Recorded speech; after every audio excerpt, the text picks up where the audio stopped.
It's your boy JC, and welcome to the Dream 10X podcast. This is episode 75.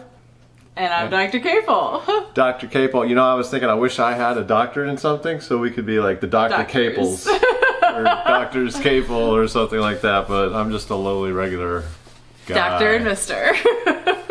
Yeah.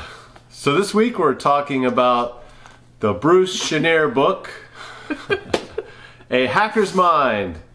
How the powerful bend society's rules and how to bend them back. And I have to admit, so I'm trying to read through 52 books in 52 weeks, and the goal really was to read through the books that I already had, just because I don't like buying books and just putting them on the shelf. But this is a new purchase. I just bought this this past week, and I've been wanting to read this for a long time. And since I'm kind of in the groove of reading, I wanted to go ahead and read this book. So Bruce Schneier is a security researcher.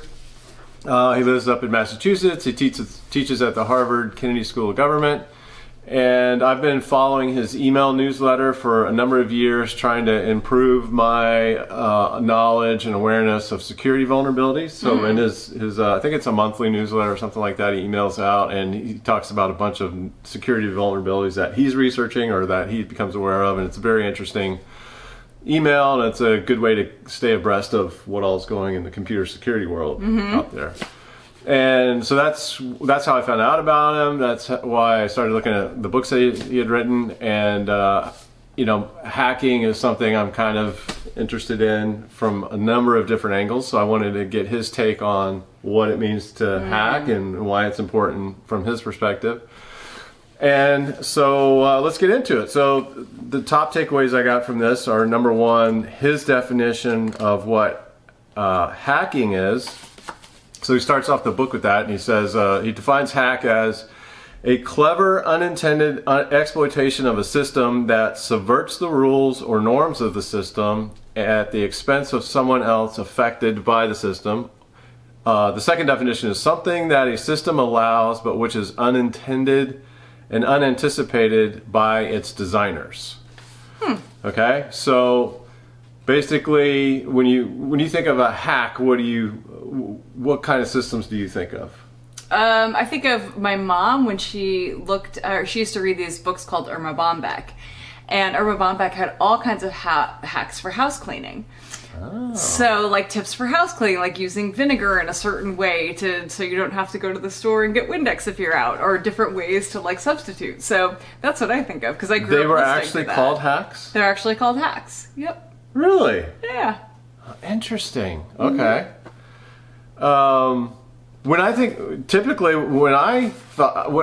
Early on in my career, hacking was a creative process in the computer field. Interesting. When you hacked something together, it was kind of a creative, constructive, messy, informal process of creating something new. So you were hacking something. You were not necessarily following normal computer science norms or whatever. You were it was good for me to be a hacker because I wasn't formally educated in computer science. Yeah. So I was just exploring an informal creative process of doing things. And so I was just hacking, just flailing, just playing around, coming up with something. But then somehow along the way, it became a definition for breaking into computer systems and making computer systems do things that they weren't necessarily intended to do. Which is still the element of play, because you're playing and trying to navigate like a game, navigating the system. So yeah, that makes sense. Yeah, but I think ultimately the term hacking became more associated, had a more negative connotation associated. Unfortunately, with it. Yeah. For the most part. Yep. So that to me was interesting. It's no longer. It still can be a creative process, and based on curiosity and how to make systems do things that they weren't necessarily intended to do, and get around the rules of a system. So the second takeaway from the book is his definition of what a system is, because that's really what, when you're hacking, you're trying to make a system do something it wasn't intended to do. So the definition of a system in this book is a complex process constrained by a set of rules or norms intended to produce one or more desired outcomes. That's a pretty standard definition of system. Okay. Yeah. From an OD perspective, organizational development. Okay. So relative to our last podcast where we talked about building systems in your business to help automate income and maximize profit, that's building systems is a constructive process. Yeah. And they're there to help automate things and to make things easier. Sometimes they can also be put in place to enslave. Bureaucratic nonsense. Or to increase or centralize power over something. Yeah. So all systems aren't good. All systems aren't created equal. So that's number two takeaway. What? It was like a kid. Okay, I'm not a great presenter. What can I say? No, it's fine. It was like kind of a sad way to stop. Like systems, they're not good. It wasn't. It was just funny. They can be good. They can be bad. Moving on. All right, number three. So you typically think of hacking and systems being in the computer security realm, and so hacking, people are now that it has more of a negative connotation and it connotes somebody like breaking into your system or manipulating your computer system in some way, or manipulating your information or your data in some way, it has a negative connotation. And in the realm of computer systems, how do we make those more secure so that they can't be hacked? Well, he talks about if you can design security into your system better, then you have a better chance of making your computer systems more secure. So from a software engineering perspective, when you create an application, if you can do a better job of designing that system, making it more simple so that it is more secure against people being able to break into that system or manipulate it in some way. But that's, even designing security better into your system is almost impossible, because it's impossible for humans to think about all the possible scenarios in which a software application can be used.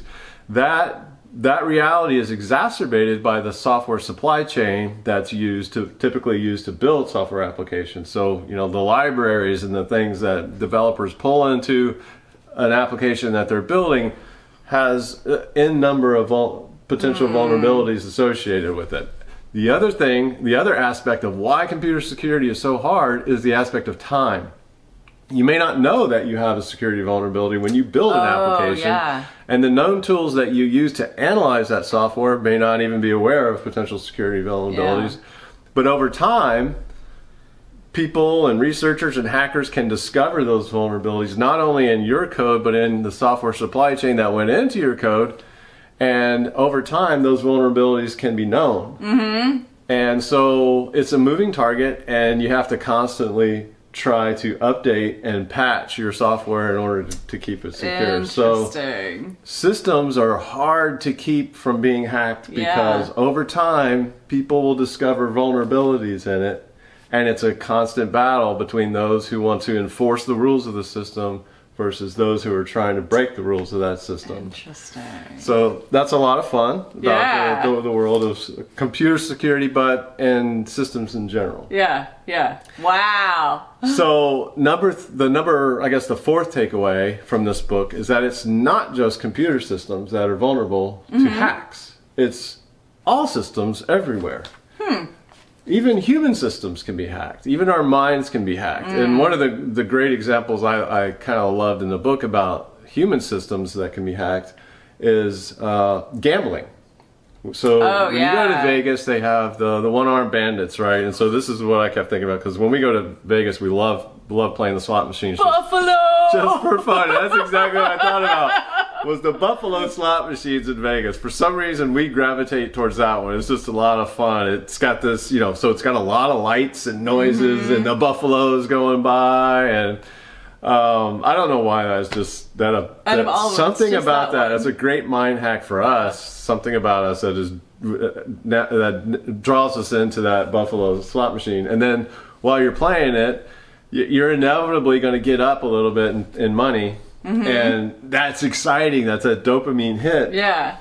And if you don't walk away at that point, while you're up, if you don't walk away and you keep playing, you're invariably going to lose. Yeah. And that's the hack. That's the mind hack. That they draw you in with the lights and the sounds and the potential to win a lot of hundreds of dollars, maybe something like that. I don't know. People win more, I guess, but I've never won more than $100 or something like that. Yeah. But they draw you in, and then you think you get up, and you're winning money, and you get that dopamine. You just want to keep going, and push it to the limit, and then you're inevitably going to lose, and then you're trying to get it back, so you keep playing. Yeah.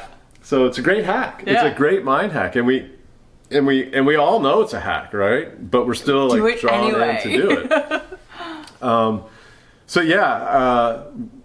Human systems, our human mind is very hackable, especially when you think in terms of elections and how we all participate for the most part in social media, and all the political parties are using social media. Wherever our human eyeballs are, the political parties are there trying to hack what we see and how we feel and what we believe. And the algorithms recognize what you click on and how long you click on it or how long you've been there, and then feed you more of that same stuff. Yeah, so then it validates our biases, saying, oh, well, clearly this is real because I'm getting lots and lots of information on this one thing. Right. So it validates our biases to that perspective, and it's totally unconscious. Right. So. Sorry. Well, yeah. No, go ahead. So just from a psychological standpoint, so it's intentionally trying to go out and find different resources to challenge your assumptions and challenge your thinking is really the only way to recognize that that's happening to you. Yes. And intentionally trying to mitigate. Right. Financially, same thing. There's a lot of financial hacks that he talks about in here. One of the interesting things was the hedge funds.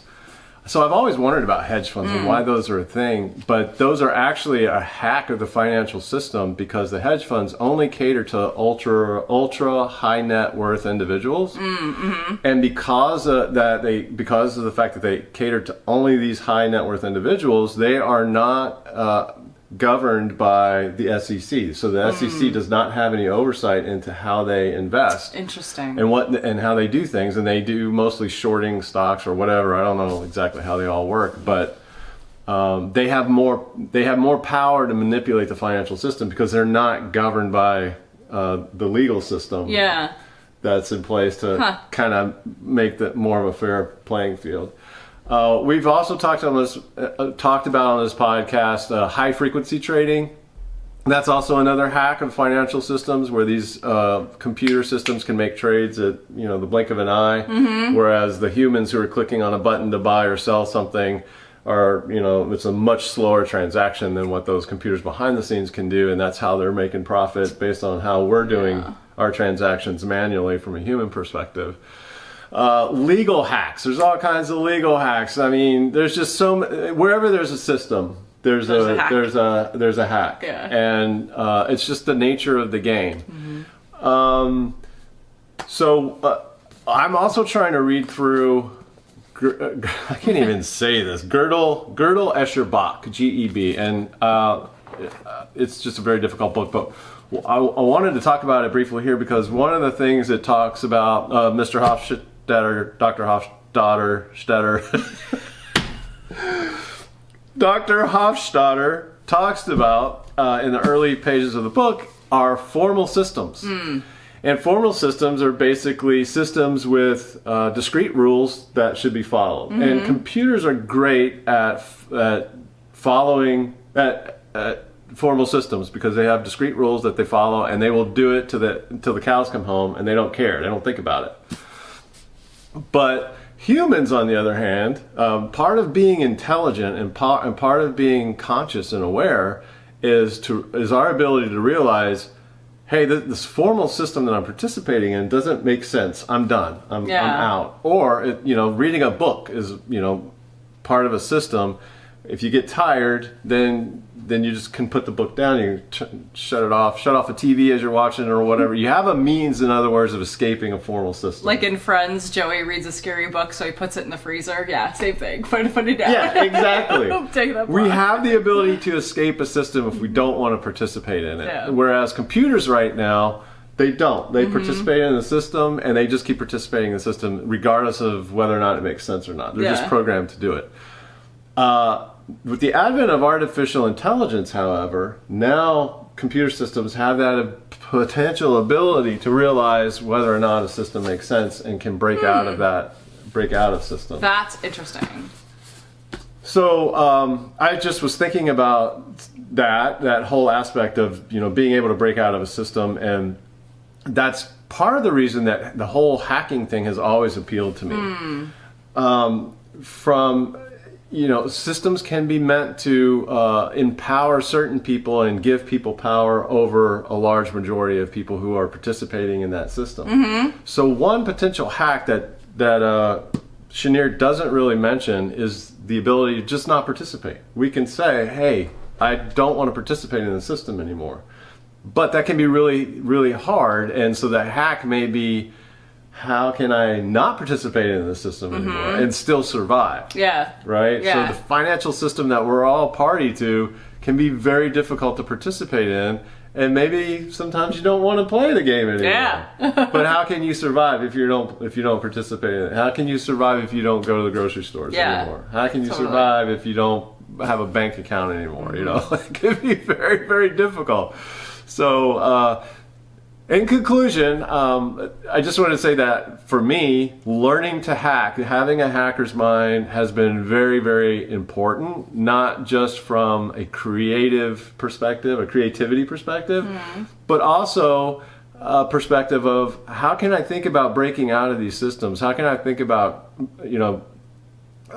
manipulating the rules of a system that might not be ultimately fair? Yeah. It's important to think like that because as Schneier points out, the people that are putting systems in place and the people that are mostly breaking these systems to their favor are the wealthy and the powerful.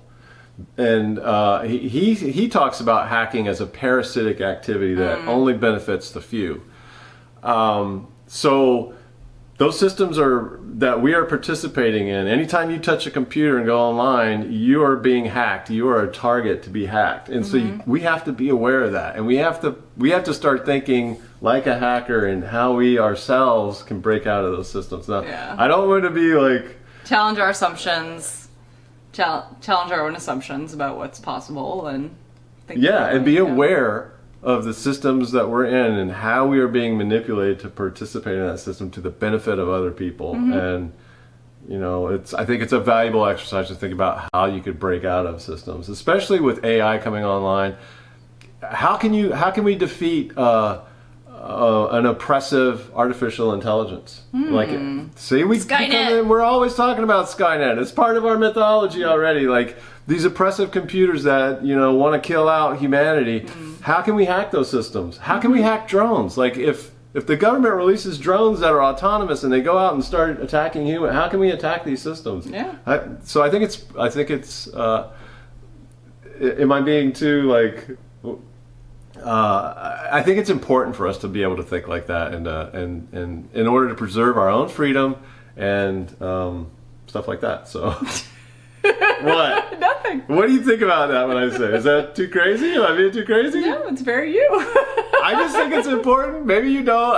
That's why I read this book. Yeah, I think about it from a different perspective, like making sure that we have the ability to challenge our own assumptions and challenge the assumptions of others and challenge the assumption of the system, whatever that system is. Yeah. And so that we can think differently. So, for example, even like your rules of the office, what does that look like? And what is...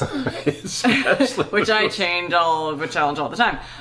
So what does that actually look like from a different perspective? What assumptions, what's being missed in those rules, and how can you leverage it to the best of your supervisor, your employees, and really still focusing on what's good, the best outcome for everybody. Right. Well, hacking, I totally think there's a aspect of hacking for good, and when you talk about maybe the rules of the business aren't maximizing productivity.